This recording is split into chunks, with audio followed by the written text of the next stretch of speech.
guys, back with another video. For the ones who have been watching my video, what's up? And for the ones who are new to my channel, welcome. Shalom. Namaste. Let me give you a quick introduction. My name is Ravital.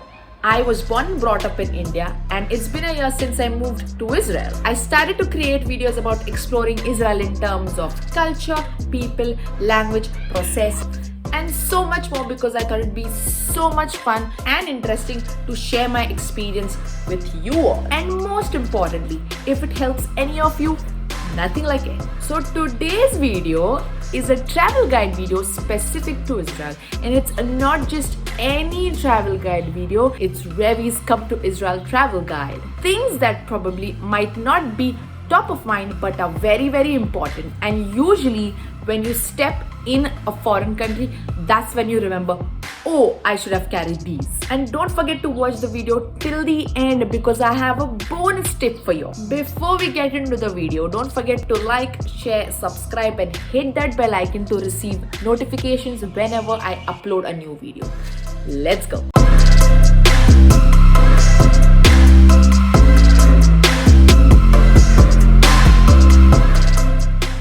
Number 1, adapter. So the standard voltage in Israel is 220 volts and 50 hertz. Well, I don't quite understand these numbers. So if you're just like me and you don't understand what is 220 volts, what is 50 hertz, just carry a universal travel adapter.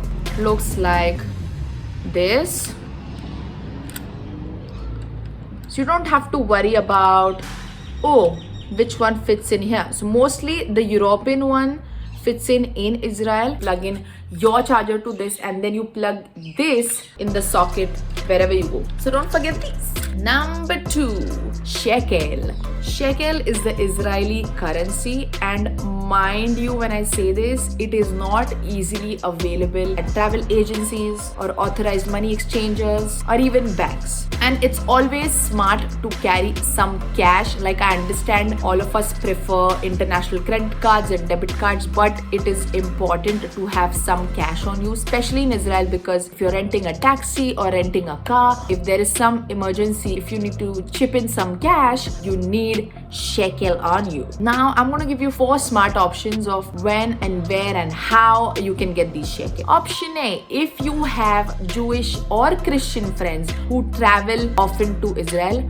don't be shy and ask them straight that you're traveling to Israel and you need the shekel. If you're lucky and if they have some shekel on them, they can give it to you. Option B, if you have an international credit card or a debit card, after you land, you can use these cards to withdraw shekel. Option C, walk to an Israeli bank along with your passport and you can exchange major world currencies like dollars and pounds for shekel. Option D, after a baggage claim at the Ben Gurion airport, there is an exchange center and also multilingual ATMs where you can withdraw shekel. Option E, if you forget all these things and if you're living at a hotel, even hotels have the service of an exchange. Don't forget to exchange your dollars or pounds for the Israeli currency. Number 3, your attire. Now when I talk about attire, it's very important where in Israel you're traveling. If you're visiting any religious places or sites like say the synagogue, a church, a mosque, or even the Wailing Wall, it's very important for you to dress modestly. Now when I say modestly, it means covering up to your elbows, covering up to your knees, nothing which is very open. That also means avoiding short pants or short skirts.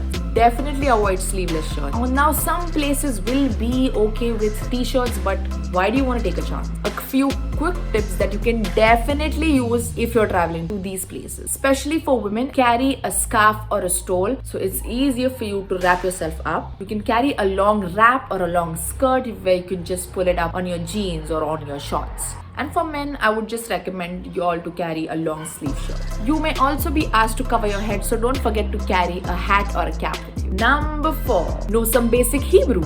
Now, whenever you go to a foreign country that speaks a foreign language, it is a good idea to learn a few words or a few greetings in that very language. Most people in Israel speak English, but when you're traveling to these local spaces, they speak Hebrew intensively. Mind you, even if you're not fluent, Israelis are appreciative of travelers who make an effort to speak Hebrew. I'm going to link down a YouTube channel that teaches very basic Hebrew and it's very easy to learn.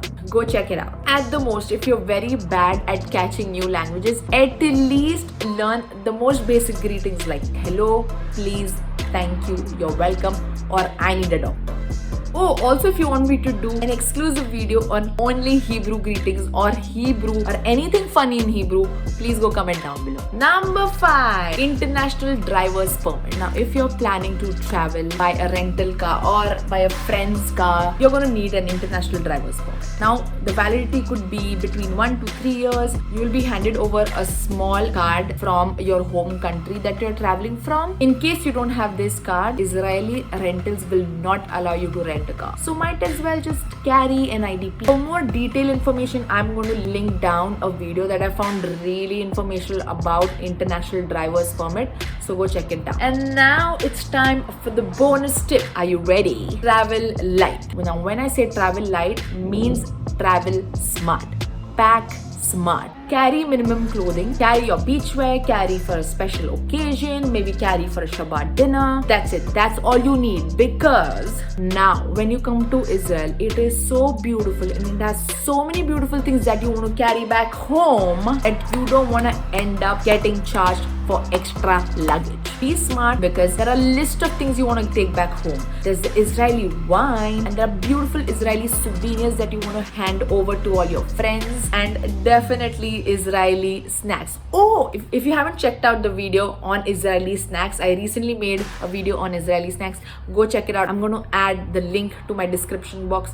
Go check it out. So that's it for today. Now that everything is open, I am waiting for all of you to come to Israel and travel. Meet me. Let me know if you're coming. And don't forget all these things because it's very, very, very important. It'll save you a lot of time. It'll save you a lot of stress. So till then, take care, be with your family, relax, don't stress. If you haven't subscribed to my video yet, go subscribe right now. And I will see you in the next video. Bye!